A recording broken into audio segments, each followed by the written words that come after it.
नैसर्गिक संसाधने हवा, पाणी आणि जमीन. निरीक्षण करा. सोबतच्या आकृतीचे निरीक्षण करा व प्रश्नांची उत्तरे द्या. पक्षी कोठे आहेत? आकाशात. गायी कोठे चरत आहेत?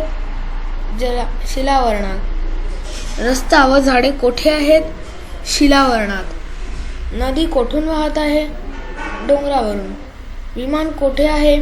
वातावरणात. मासे कुठे दिसत आहेत? नदीत. होडी कशावर तरंगत आहे? नदीवर. नैसर्गिक संसाधने यावरून असे लक्षात येईल की आकृतीमधील काही घटक आकाशात म्हणजेच हवेत आहेत, काही घटक पाण्यात आहेत, तर काही घटक जमिनीवर आहेत. पृथ्वीवर असणाऱ्या सर्व बाबी अशा प्रकारे हवा, पाणी व जमीन यांच्याशी संबंधित आहेत. जमीन, पाणी, हवा यांना अनुक्रमे शिलावरण, जलावरण आणि वातावरण म्हणतात.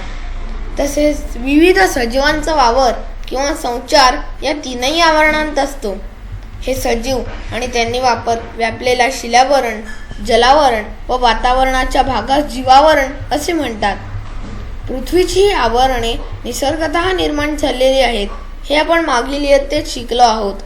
पृथ्वीच्या सभोवताली वातावरणाचा म्हणजे हवेचा थर आहे. पृथ्वीचा पृष्ठभाग पाणी आणि जमीन म्हणजे जलावरण व शिलावरणाने बनलेला आहे. यापैकी जलावरणाचा भाग शिलावरणाच्या तुलनेत जास्त आहे. पृथ्वीवरील जमीन व पाण्याचे प्रमाण आपल्याला आकृती 1.2 वरून लक्षात येईल. स्थायू, जल आणि वायू रूपातील या नैसर्गिक घटकांकडे आपण संसाधने म्हणूनही पाहतो. म्हणजे या घटकांचा वापर आपण आपल्या गरजा पूर्ण करण्यासाठी करतो. आता आपण या तीनही घटकांचा सविस्तर अभ्यास करूया. आकृती 1. पृथ्वीची आवरणे. वातावरण, जलावरण व शिलावरण. पृथ्वीवरील सजीव सृष्टी टिकून राहण्यासाठी व त्यांच्या मूलभूत गरजा पूर्ण होण्यासाठी हवा, पाणी व जमीन हे घटक महत्त्वाचे आहेत. यांना नैसर्गिक संसाधने असे म्हणतात. 1.2 जमीन व पाण्याचे प्रमाण. पृथ्वीवर उपलब्ध जमीन ही 29% आहे व पृथ्वीवर उपलब्ध पाणी हे 71% आहे. वातावरणाचे 5 स्तर कोणते? तपांबर, स्थितांबर, दलांबर, आयनांबर व बायांबर हे वातावरणाचे 5 स्तर आहेत. हवा. पृथ्वी सभोवताली असणाऱ्या वातावरणातील हवेमध्ये नायट्रोजन, ऑक्सिजन, कार्बन डायऑक्साईड, 6 निष्क्रिय वायू, नायट्रोजन डायऑक्साईड, सल्फर डायऑक्साईड, पाण्याची वाफ, धूलिकण या सर्वांचा समावेश होतो. तपांबरामध्ये हवेतील एकूण वायूंच्या सुमारे 80% वायू असतात, तर स्थितांबरात हे प्रमाण सुमारे 19% इतके असते. पुढे दलांबर व आयनांबरामध्ये वायूंचे हे प्रमाण कमी कमी होत जाते. बायांबर व त्यापलीकडे वायू आढळत नाहीत. तुमच्या असे लक्षात येईल की पृथ्वी सभोवताली असलेल्या अनेक वायूंचे मिश्रण आणि वातावरणाचा एक प्रमुख घटक म्हणजे हवा होय. वायूंबरोबरच धूलिकण, पाण्याची वाफ म्हणजेच बाष्प यांचा देखील समावेश हवेत होतो. हवेतील वायूंचे प्रमाण भूपृष्ठाजवळ जास्त व जसे जसे पृष्ठभागापासून वर जावे तसे तसे कमी होत जाते. हवेतील घटकांचे प्रमाण व काही उपयोग पुढील प्रमाणे आहेत. हवेतील विविध घटकांचे प्रमाण. नायट्रोजन 78%, ऑक्सिजन 21%, आर्गॉन 0.9%, इतर वायू व घटक 0.07%, कार्बन डायऑक्साईड 0.03%. हवेतील वायूंचे काही उपयोग. नायट्रोजन सजीवांना आवश्यक प्रथिने मिळवण्यास मदत करतो. अमोनिया निर्मितीमध्ये तसेच खाद्यपदार्थ हवाबंद ठेवण्यासाठी उपयोगी असतो. ऑक्सिजन सजीवांना श्वसनासाठी, ज्वलनासाठी उपयोगी आहे. कार्बन डायऑक्साईड वनस्पती अन्न तयार करण्यासाठी वापरतात. अग्निशामक नळकांड्यांमध्ये याचा वापर करतात. आर्गॉन विजेच्या बल्बमध्ये वापर करतात. हेलियम कमी तापमान मिळवण्यासाठी तसेच विना पंख्याच्या इंजिनावर चालणाऱ्या विमानांमध्ये वापरण्यात येतो. निऑन जाहिरातींसाठीच्या रस्त्यांवरच्या दिव्यांत वापर केला जातो. क्रिप्टॉन फ्लोरोसेंट पाईपमध्ये वापर होतो. झेनॉन फ्लॅश फोटोग्राफीमध्ये उपयोग होतो. हे नेहमी लक्षात ठेवा, हवेतील विविध वायू आणि इतर घटक यांच्या सभोवतालमुळे पृथ्वीवरील सजीव सृष्टी टिकून आहे. जीवनासाठी आवश्यक सूर्यप्रकाश आणि उष्णता पृथ्वीपर्यंत पोहोचवण्यासाठी तसेच अन्य घातक घटकांना थांबवण्यासाठी वातावरण ही अत्यंत महत्त्वाची गाणी आहे. धुके, ढग, हिम व पाऊस यांची निर्मिती वातावरणामुळे शक्य होते. सोबतच्या चित्रांमधील साम्य कोणते? वरील सर्व चित्रांत धुराचे उत्सर्जन विविध माध्यमांतून होताना दिसत आहे. हा धूर थेट वातावरणातील हवेत मिसळतो, त्यामुळे हवेतील घटकांचा समतोल बिघडतो. याला वायू प्रदूषण म्हणतात. वाहने, मोठे मोठे उद्योगधंदे यांमधल्या इंधनांच्या ज्वलनातून तसेच लाकूड, कोळसा यांसारख्या इंधनांच्या अपूर्ण ज्वलनामुळे बाहेर पडणारे घातक वायू या सर्वांमुळे दिवसेंदिवस वायू प्रदूषणामध्ये सतत वाढ होत आहे. इंधन ज्वलनातून हवेत सोडले जाणारे घातक घटक nitrogen dioxide, carbon dioxide, carbon monoxide, sulphur dioxide व काजळी. ओझोनचा थर संरक्षक कवच. वातावरणाच्या स्थितांबर या थराच्या खालच्या भागात ओझोन म्हणजेच O3 या वायूचा थर आढळतो. ओझोन वायूचा सजीवांना जगण्यासाठी प्रत्यक्ष उपयोग नसला तरी खूप उंचीवर पृथ्वीभोवती ओझोनचा थर असणे सजीवांसाठी फार महत्त्वाचे आहे. सूर्यापासून येणारी अतिनील किरणे सजीवांसाठी हानिकारक असतात. ही किरणे ओझोन वायू शोषून घेतो, त्यामुळे पृथ्वीवरील सजीवांचे रक्षण होते. वातानुकूलन यंत्रे, रेफ्रिजरेटर्स यामध्ये हवा थंड करण्यासाठी वापरले जाणारे क्लोरोफ्लोरोकार्बन्स तसेच कार्बन टेट्राक्लोराइड हे रासायनिक वायू हवेत मिसळल्यास ओझोनच्या थराचा नाश होतो. ओझोनचे महत्त्व सर्वांच्या लक्षात यावे यासाठी 16 सप्टेंबर हा दिवस जगभर ओझोन संरक्षण दिन म्हणून मानला जातो. माहीत आहे का तुम्हाला, मुंबई, पुणे, नागपूर यासारख्या महानगरांमध्ये रहदारीच्या ठिकाणी हवेमध्ये असणाऱ्या विविध घटकांचे प्रमाण दाखवण्यासाठी विशिष्ट प्रकारचे फलक लावलेले आहेत. या फलकांमुळे त्या ठिकाणच्या हवेतील घटकांचे प्रमाण समजते. जरा डोके चालवा. पृथ्वीवर हवा नसती तर काय झाले असते? पाणी. सकाळी उठल्यापासून ते रात्री झोपेपर्यंत तुमच्या घरात पाण्याचा वापर कोणकोणत्या कामांसाठी व किती होतो ते पहा. त्याची नोंद सोबतच्या तक्त्यात करा. याबाबत वर्गात चर्चा करा. एकूण वापरलेल्या पाण्याला घरातील व्यक्तींच्या संख्येने भागा. यावरून तुम्हाला प्रत्येक व्यक्तीला वापरासाठी किती पाणी लागेल ते कळेल. वरील कृतीवरून तुमच्या असे लक्षात येईल की पाण्याशिवाय दिवस काढणे हे आपल्या सर्वांना जवळजवळ अशक्य आहे. मानवी शरीराच्या सर्व क्रिया सुलभ चालाव्यात म्हणून दररोज 3 ते 4 लिटर पाणी पिण्याची गरज असते. इतर सजीवांना देखील पाण्याची अशीच गरज असते. त्यांच्या शरीराच्या आकारमानानुसार हे प्रमाण कमी जास्त असते. यावरूनच आपल्याला पाण्याचे महत्त्व लक्षात येते. हायड्रोजन वायूचे हवेत ज्वलन झाल्यास तो ऑक्सिजनशी संयोग पावतो. या संयोगातून पाण्याची निर्मिती होते. पाण्याची काही वैशिष्ट्ये आपण मागील इयत्तांमध्ये शिकलो आहोत. सर्वसाधारण तापमानात पाणी 3 अवस्थांमध्ये आढळते. पाण्याला रंग, चव व वास नसतो. अनेक पदार्थ पाण्यामध्ये सहज विरघळतात, म्हणून पाणी हे वैश्विक विद्रावक आहे. प्राण्यांमधील रक्त, वनस्पतींमधील रसद्रव्ये यांमध्ये देखील पाण्याचे प्रमाण सर्वाधिक असते. कोणत्याही सजीवाला पाण्याशिवाय जिवंत राहणे शक्य नाही, म्हणून पाण्याला जीवन असे म्हणतात. पृथ्वीवरील उपलब्ध पाणी व शेकडा प्रमाण. समुद्र व महासागरातील पाणी हे 97% आहे. तसेच बर्फस्वरूप व भूगर्भातील व इतर पाणी हे 2.7% आहे. तसेच पिण्यासाठी उपलब्ध पाणी व गोडे पाणी हे फक्त 0.3% आहे. पृथ्वीवरील सर्व पाणी आपण वापरू शकत नाही, पण समुद्रातील पाणी खारट आहे. काही पाणी गोठलेल्या अवस्थेत आहे. अत्यल्प पाणी पिण्यासाठी उपलब्ध आहे, तरी देखील ते सर्व सजीवांना पुरेसे आहे. समुद्र व महासागराचे पाणी खारट असून सुद्धा उपयुक्त कसे आहे? पाण्याचा वापर कोणकोणत्या कारणांसाठी केला जात आहे? इतर पशु पक्षी वरील प्रमाणे पाण्याचा वापर करतात का? आपण मोठ्या प्रमाणावर पाण्याचा वापर करतो. पृथ्वीवरील पाण्याचे नियमन जलचक्राद्वारे होते, हे आपण शिकलो आहोत.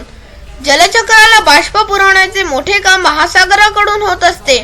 त्यापासून पाऊस पडून जमिनीवर गोड्या पाण्याचे स्रोत निर्माण होतात.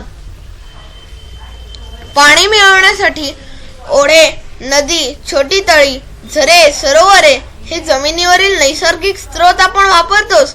त्याशिवाय मानव कूपनलिका, विहिरी खोदून भूगर्भातील पाण्याचा उपसा करत असतो. यासोबतच मानवाने नद्यांवर बंधारे, लहान मोठी धरणेही बांधली आहेत. वाढती लोकसंख्या, उद्योग, शेती यासाठी पाण्याचा अनिर्बंध वापर होत असल्यामुळे आता हे पाणी कमी पडू लागले आहे. यामुळेच पाणी टंचाई ही गंभीर समस्या निर्माण झाली आहे. हे नेहमी लक्षात ठेवा. पाण्याचा वापर काटकसरीने करा. पाणी अडवा, पाणी जिरवा. जिथे शक्य आहे तिथे पाणी साठवा. पाण्याचा शक्य तेथे पुनर्वापर करा, कारण साठवलेले पाणी लगेच शिळे होत नाही. जमीन. तुमच्या असे लक्षात येईल की जमीन आपल्याला दगड, माती, मोठे खडक या स्वरूपात दिसते. ती सर्वत्र सपाट नसते. जमीन कधी डोंगरा तर कधी सपाट अशा स्वरूपात पाहता येते. मानवासह सर्व भूचर प्राणी जमिनीवर राहतात. काही भूचर निवाऱ्यासाठी जमिनीत बीळ करून राहतात. याचा अर्थ ते जमिनीचा वापर त्यांची गरज पूर्ण करण्यासाठी करतात. आपणही जमिनीचा वापर शेती, निवास, रस्ते यांसाठी करत असतो. जमिनीवर असलेल्या वनांतील वनस्पती व प्राण्यांचा देखील आपण उपयोग करत असतो. जमिनीतून मिळणारी खनिजे, खनिज तेल व भूगर्भीय वस्तू आपल्यासाठी अत्यंत महत्त्वाचे आहेत. याचा अर्थ जमीन हे एक महत्त्वाचे संसाधन आहे. ही जमीन नक्की कशापासून बनली आहे ते आपण पाहू. प्लास्टिकची पारदर्शक बाटली, मुठभर माती, थोडे दगड, वाळू, पालापाचोळा आणि पाणी घ्या. बाटलीचा निमुळता असलेला वरचा भाग कापा. खालच्या भागात उरलेले साहित्य टाका व नंतर त्यात पाणी टाका. त्यानंतर हे मिश्रण भरपूर ढवळून घ्या व त्याचे दुसऱ्या दिवशी निरीक्षण करा व उत्तरे द्या. बाटलीतील मिश्रण कसे दिसत आहे? त्यात थर आढळतात काय? वरपासून खालपर्यंत या थरांमध्ये काय काय दिसत आहे? पृथ्वीवरील जमीन देखील याचप्रमाणे आपल्याला पाहावयास मिळते. तुमच्या जवळपास जर पाईपलाईन टाकायचे काम चालले असेल तर त्यासाठी खणलेल्या खड्ड्यांचे निरीक्षण करा. सोबतच्या आकृतीप्रमाणे तुम्हाला जमिनीच्या खाली काही थर आढळतील. परिपक्व मृदा असलेल्या जमिनीत सर्वात वरचा थर हा वनस्पती व प्राण्यांच्या अवशेषांच्या कुजळाने निर्माण होतो. याला कुथित मृदा म्हणतात. हा थर शक्यतो दाट जंगलांमध्ये आढळतो. त्याखालील जमीन वाळू, माती, बारीक खडे, कृमी कीटकांनी युक्त असते. या मातीच्या थराला मृदा म्हणतात. त्याखालील जमिनीत माती व मूळ खडकांचे तुकडे आढळतात. ही मृदा अपरिपक्व असते. यापुढे आणखी खाली मातीचे प्रमाण कमी होऊन खडकांचे प्रमाण वाढत जाते. हे थर मूळ खडकांचे असतात. मातीमध्ये आढळणारे मुख्य खनिज हे या खडकांमधूनच येतात. म्हणून प्रदेशनिहाय माती वेगवेगळी असते. तिचा रंग, पोत या दोन्ही बाबी मूळ खडकानुसार ठरतात. मृदा तयार होण्याची प्रक्रिया. जमिनीवरील मृदा ही नैसर्गिक प्रक्रियेतून निर्माण होते. मूळ खडकाच्या अपक्षयातून मृदेसाठी अजैविक घटकांचा पुरवठा होतो. ऊन, वारा व पाऊस यांपासून निर्माण होणाऱ्या उष्णता, थंडी व पाण्यामुळे मूळ खडकांचे तुकडे होतात. त्यांपासून खडे, वाळू व माती तयार होते. या घटकांमध्ये सूक्ष्मजीव, कृमी, कीटक आढळतात. उंदीर, घुशींसारखे कृदंत प्राणीही आढळतात. तसेच जमिनीवरील झाडांची मुळे देखील खडकाच्या अपक्षयास मदत करतात. मृदा निर्मितीची प्रक्रिया मंद गतीने सतत सुरू असते. परिपक्व मृदेचा 2.5 सेमीचा थर तयार होण्यासाठी सुमारे 1000 वर्षे लागतात. पूर परिस्थिती, वादळी वारे आणि मानवाच्या खाणकामासारख्या कृतींमुळे मृदा अल्पावधीत नष्ट होऊ लागते. म्हणूनच मृदा संधारण करणे, जमिनीची धूप थांबवणे आवश्यक असते. यासाठी सर्वोत्तम उपाय म्हणजे जमिनीवरील वनस्पतींचे आच्छादन वाढवणे.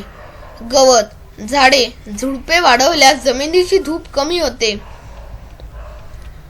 तुमच्या परिसरातील वेगवेगळी ठिकाणे जसे अंगण, बाग, डोंगर, नदीकाठ, शेती व खडकाळ जमीन येथील मृदेचे नमुने मिळवून त्यांतील फरक, रंग, स्पर्श व कणांचा आकार या मुद्द्यांच्या आधारे निरीक्षण करून नोंदवा. माहित आहे का तुम्हाला, मृत वनस्पती व प्राणी यांचे सूक्ष्मजीवांमार्फत विघटन होऊन म्हणजेच ते कुजून मृदेवर जो थर तयार होतो त्याला कृतीत मृदा म्हणजे ह्युमस म्हणतात. कुथित मृदा जमिनीला पोषक घटक पुरवण्याचे काम करते. तसेच मृदेत हवा खेळती ठेवणे, मातीत पाणी धरून ठेवणे या कामी देखील कुथित मृदा महत्वाची आहे. चांगल्या सुपीक मृदेमध्ये वरच्या थरात कुथित मृदेचे हे प्रमाण सुमारे 33% ते 50% असते. मृदेमधील विविध घटक कोणते, त्यांचे जैविक व अजैविक असे वर्गीकरण करा. एकेकाळी पृथ्वीवर घडलेल्या उलथापालथीमुळे जमिनीवरील जंगले भूगर्भात गाडली गेली. त्यानंतर सजीवांच्या मृत अवशेषांपासून जीवाश्म इंधन बनण्याची ही प्रक्रिया भूगर्भात घडली होती. खनिज तेल या जीवाश्म इंधनांपासून आपल्याला पेट्रोल, डिझेल, रॉकेल, केरोसिन, पॅराफिन ही इंधने तर डांबर, मेण यांसारखे उपयुक्त पदार्थ मिळतात. पृथ्वीवरील जमीन, पाणी आणि हवा यांचा वापर सजीव करतात. या घटकांचा मानव देखील संसाधन म्हणून वापर करतो. या संसाधनांच्या प्रत्यक्ष वापरल्या जाणाऱ्या घटकांचा विचार केला तर ते संपूर्ण पृथ्वीच्या तुलनेत अल्प आहे. पुढील तक्ता पहा. उपलब्ध जमीन 29%, पिण्यासाठी उपलब्ध पाणी व किंवा गोडे पाणी 0.3%, ऑक्सिजन 21%. वरील कोष्टकाचा विचार करता ही संसाधने जरी अल्प प्रमाणात असली तरी ती सर्व सजीवांसाठी पुरेशी आहेत. फक्त मानवाने स्वतःच्या हव्यासावर नियंत्रण ठेवणे अत्यंत आवश्यक आहे. म्हणजेच या संसाधनांचा त्याने तारतम्याने वापर करायला हवा व ती स्वतःबरोबरच इतर सजीवांसाठी देखील आहेत याचे भान ठेवायला हवे. कोण काय करते? भारतीय उपखंडाच्या हवामानाचा अभ्यास करण्यासाठी भारतीय हवामानशास्त्र संस्था 1875 मध्ये स्थापन करण्यात आली. ही संस्था हवामानाचे निरीक्षण करून हवामान विषयक अंदाज वर्तवण्याचे मुख्य काम करते. याशिवाय हवामान बदलाविषयीचे संशोधन, पर्जन्याचे अंदाज, जागतिक तापमान वाढीबाबतचे निरीक्षण इत्यादी कामे या संस्थेत केली जातात. आपण काय शिकलो? सजीवांच्या मूलभूत गरजा भागवणारे व निसर्गातून मिळणारे घटक म्हणजे नैसर्गिक संसाधने होय. हवा, पाणी व जमीन ही महत्वाची नैसर्गिक संसाधने आहेत. जमीन आणि मृदा एकच नसून त्यात फरक आहे. मृदेमध्ये जैविक व अजैविक घटक असतात. हवेमध्ये नायट्रोजन, ऑक्सिजन, कार्बन डायऑक्साईड, निष्क्रिय वायू, बाष्प, धूलिकण असे अनेक घटक आहेत. ओझोनचा थर पृथ्वीचे संरक्षक कवच आहे. नैसर्गिक संसाधने काळजीपूर्वक व काटकसरीने वापरावीत.